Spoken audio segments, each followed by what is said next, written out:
For many of you, this week is going to feel like a rebirth, like you're giving birth to a new, upgraded identity, a higher, more aligned, more purpose-driven, more confident, more grounded, more trusting version of yourself. It's a result of all the hard work you've done, both inner and outer. This is the week where you really start to kind of surprise yourself, maybe. In fact, what comes to mind is this scene from one of my favorite movies, American Beauty.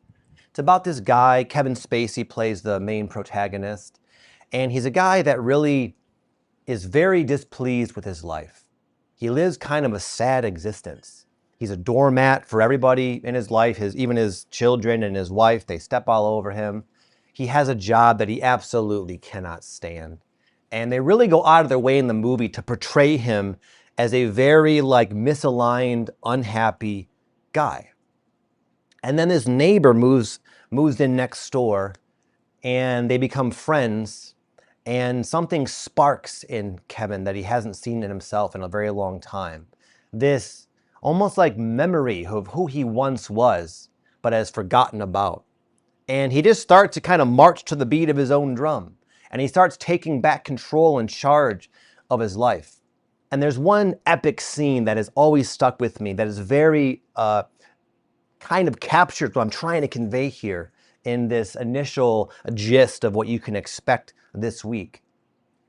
He walks into his career and he tells his boss off, and everybody's just surprised because normally he's kind of, again, a doormat. He's quiet. He doesn't really speak his truth all that often. And he walks in and he tells his boss off, and he's able to kind of convince his boss, albeit through blackmail. I'm not promoting that, but he has this kind of case he makes for himself, and he walks out the doors with an entire year of pay, completely free, not having to go to work.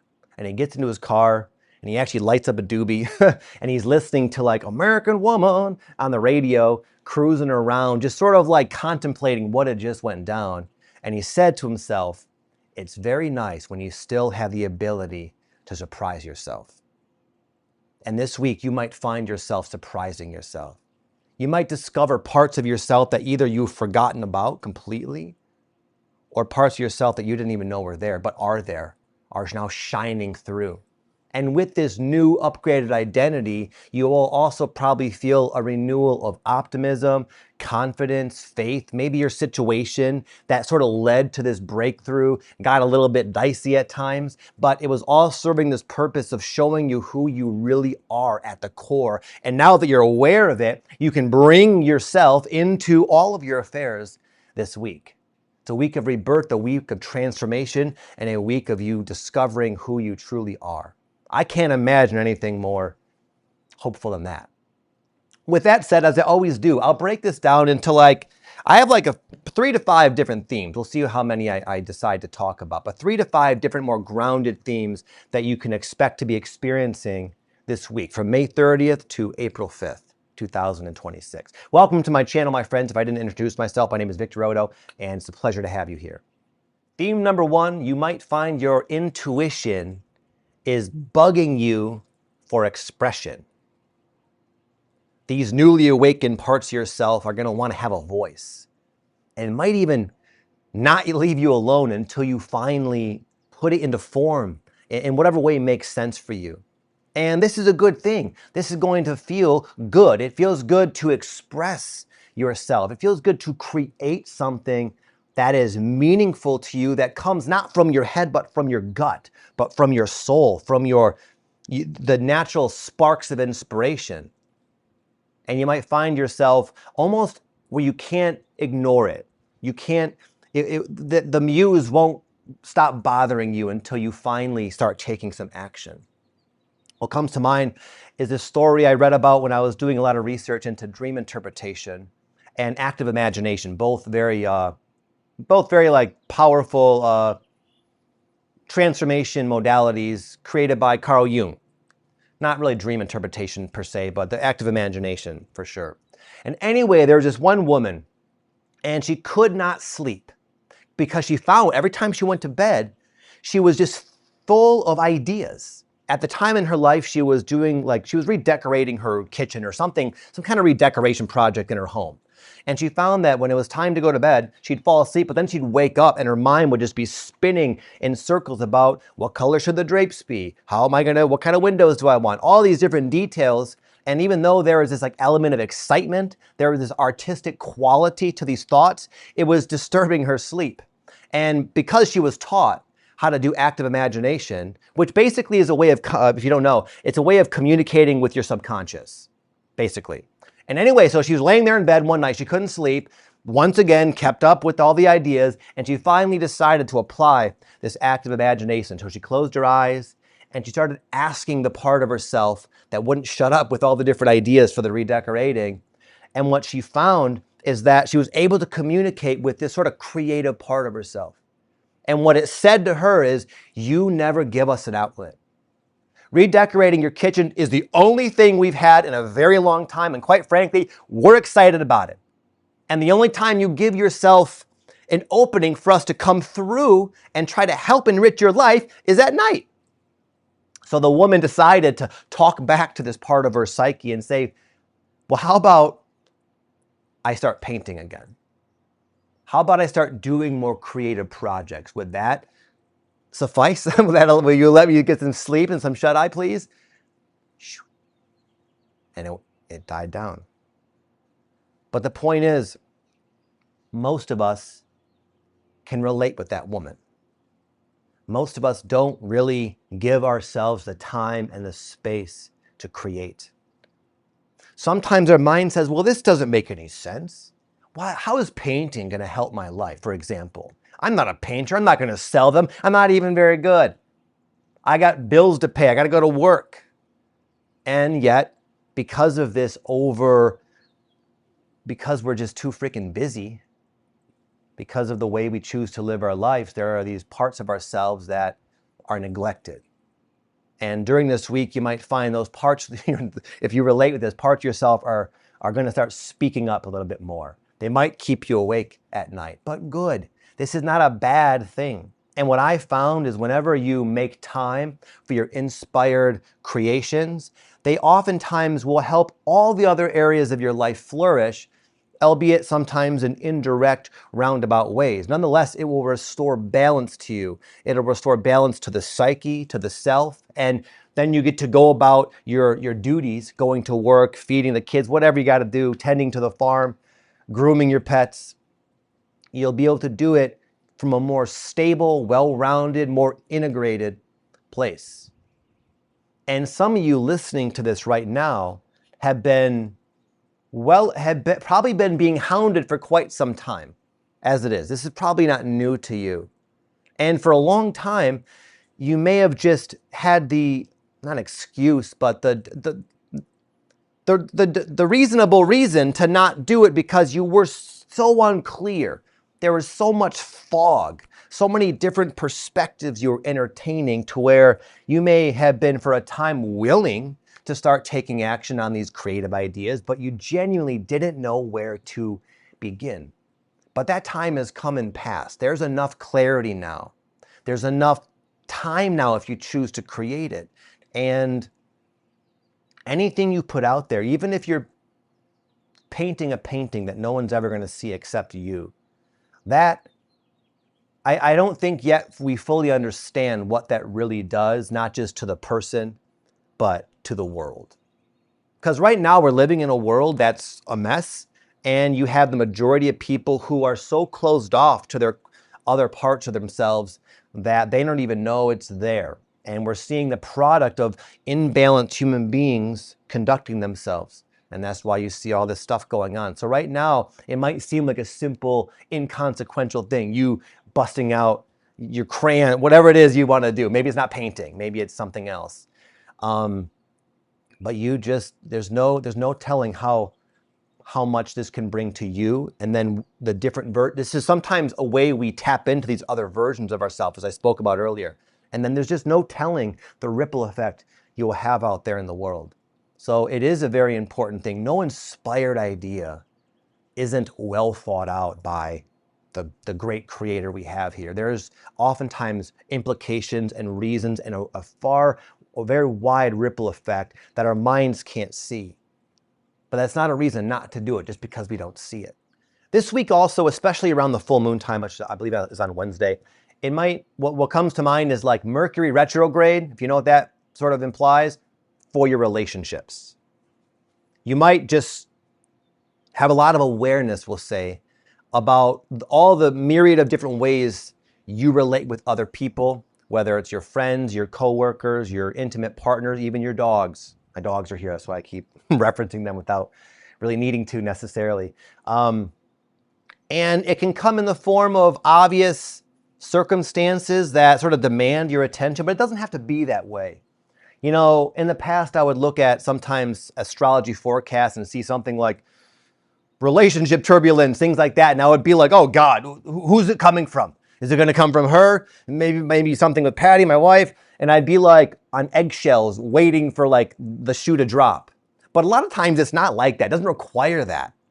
Just the fact that you're even aware of it, the fact that you're even in tune enough with the astrology, a lot of times it's an internal process. And I'll give just a kind of a funny, light, but also sort of a deeper example. Just this morning, I got up nice and early. I lit myself a fire. And then eventually, as the sun was coming out, my wife joined me.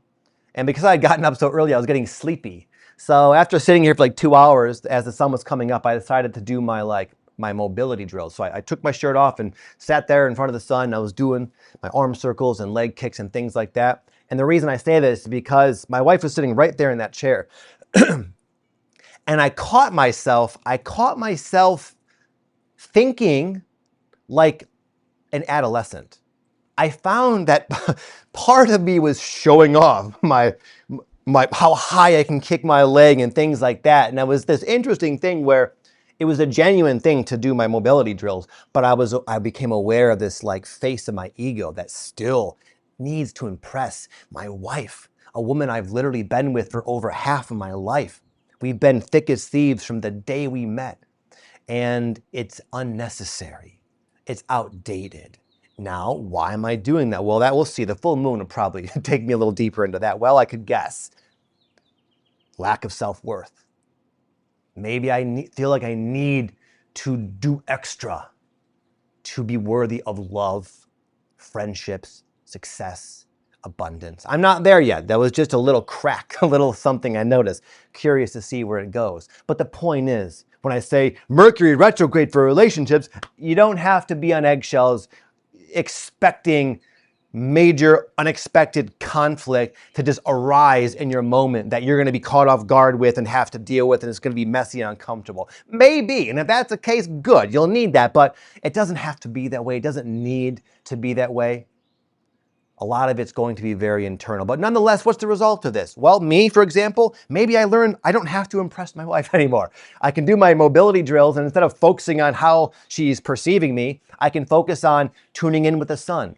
I can appreciate my body becoming awoken and my energy getting more balanced and just feeling better and lighter on my feet. I can appreciate just looking out in my backyard. I don't have to preoccupy myself with these unnecessary things that stem from a wounded version, past version of myself that no longer is relevant to the man, the person, husband I become. That's just an example. I'm not saying to even watch yourself that closely. I'm just saying you might find yourself catching little glimpses of outdated relationship dynamics. Maybe some of you have not spoken up where you should have. Maybe you've been allowing certain dynamics to go on that you need to set a boundary with. Maybe you're the one who's creating imbalance, and you have to look at that. Because I'll tell you what, if I continued on this little line of thinking, trying to impress Patty, what do you think that's going to do? Is that really going to woo her? A 40-year-old guy impressing her with arm circles? No, it's going to probably, she's going to just probably be a little weirded out and create some distance. And what will that do? That'll just validate, oh, I guess I am not enough. The point is, it doesn't take much to give you enough to start a potentially very deep unraveling and transformation of how you're showing up in all of your different relationships. And the result of awareness, yes, initially sometimes can be embarrassing, like what I just said. It can be a tough pill to swallow. It can imply maybe a difficult conversation, but what's the result of that? I mean, haven't you ever had a clearing conversation with somebody where you've held something in for a while and then you finally like discuss it? There's a genuine, almost a physical weight that is lifted from your body. Oh, how liberating it feels to get that off my chest. So the result of what I'm trying to say here in a variety of different ways is more peace, more harmony, more awareness, less effort, baby. The third theme I want to discuss is less hustle, more flow. Last week, if you watched, I talked about how it's a time of action. It's a time of going, doing, rather than thinking, waiting, contemplating. And if you're anything like me, maybe it's just me, I've always been a type A personality. I tend to overwork myself sometimes. And what I've noticed in the recent several years actually is how obvious it is that that is just an unwise approach if the goal is maximum output, maximum productivity, highest quality, whatever it is you're doing, whether you're cleaning your kitchen or you're painting or you're running a business. Hustle, it's good to work hard, but not out of anxiety, not out of impatience, not out of fear. And what can happen sometimes is as we are working, my friend Matt used to talk about this. He would say like, he had a cool term for it. Basically, it was like staying busy with doing laundry, he would say. It's like we can sometimes stay busy, and sort of almost trick ourselves and saying, you know what, it's time for bed. I'm going to lay my head on my pillow and job well done. I busted my butt. But it's not about just working hard. It's about working smart. Was all the things I had my hands in things I needed to have my hands in? Were they at the right times? Was there maybe a better, slicker way of going about it? So you might find that in order to have that awareness of what needs to be tended to now in this moment, for example, you need to down-regulate sometimes. You need to balance output with rest. And that's why our nervous system, our central nervous system, a humongous part of what it means to be a human being, is a result of this extremely complex, sophisticated central nervous system we all have. And it has two fundamental modes. One of them is that of action, output, doing. The nervous system will energize itself to get stuff done for survival and a variety of other things. And that's great. But if there's a whole other part of it, and that's the part of us that purposely almost winds itself down, slows itself down, does nothing. And when you give yourself this time and space, your nervous system takes all that energy that it could be used to be doing things, and it promotes healing, rebalancing, revitalizing yourself. And as this happens, you get to sort of also, I find, that I'm in a clearer state of consciousness. My mind is sharp. In fact, what comes to mind is I remember when I first started going to my kickboxing classes, I quickly saw the gap between me and everybody else in the class. So I said, you know what, I'm gonna get up to speed as quickly as possible. So I started going to my classes almost every day, even though I was brand new and sore and it was really taxing on my body. But in addition to that, out of insecurity, I was also shadow boxing every morning. And I was like studying, I signed up for this YouTube subscription to where I was watching all these extra videos. And one day I showed up to class exhausted, just completely burnt out. And my trainer, the coach, the sensei, he basically gave this long speech to the entire class at the end. And I knew it was exactly about me. And he says, don't just show up. Don't just punch and kick and go through the motions. Be aware. Punch and kick, yes, but with intention, with focus. Give it your all. Bring your entire presence into everything you're doing. Because otherwise it's just sloppy. It's inefficient. And he went on this rant. I knew it was about me. And what I started doing after that day, I started going less. I canceled my subscription to that thing. I stopped shadowboxing altogether. And you know what happened? My progress accelerated dramatically. Now, this is especially true if you're in the creative space.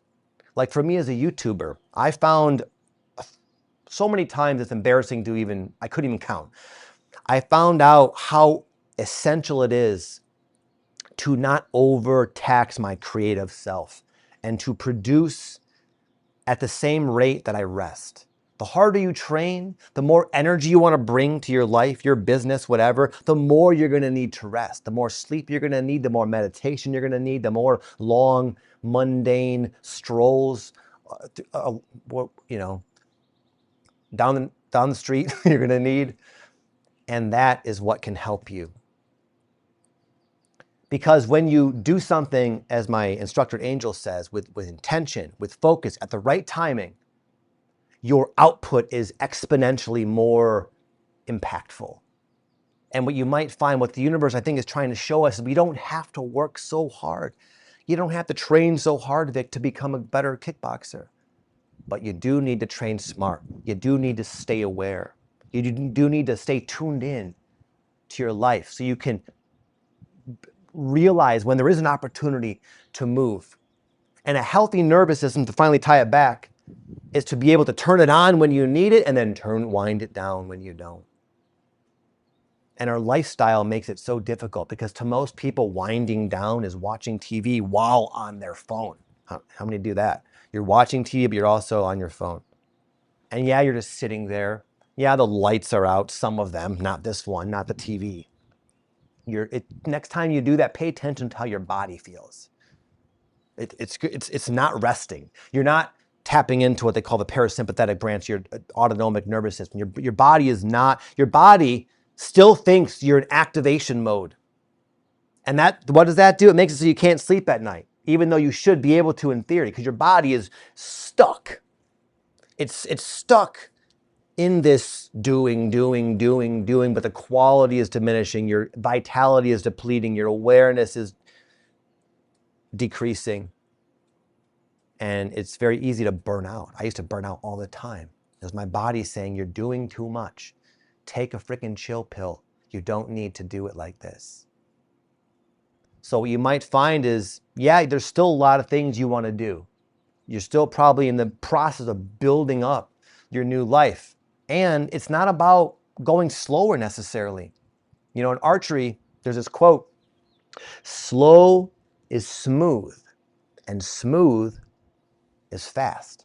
This week's about being smooth, mindful, going into everything with intention and focus, and seeing you need a lot less energy to get a lot more done. And before I go, I figured I would invite you. I'm doing a free online past life regression this coming Saturday, April 4th.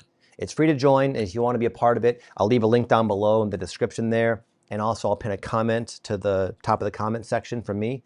And all you have to do is put in your email address, and then I'll send you the time, the day, and the Zoom link. But it's next Saturday. It's a QHH style guided past life regression. Very powerful modality for healing, for clarity, for kind of hacking into your subconscious mind. It's also just kind of a neat experience in general if you haven't done it before. So with that said, have an amazing week, my friends. See you next time. Peace.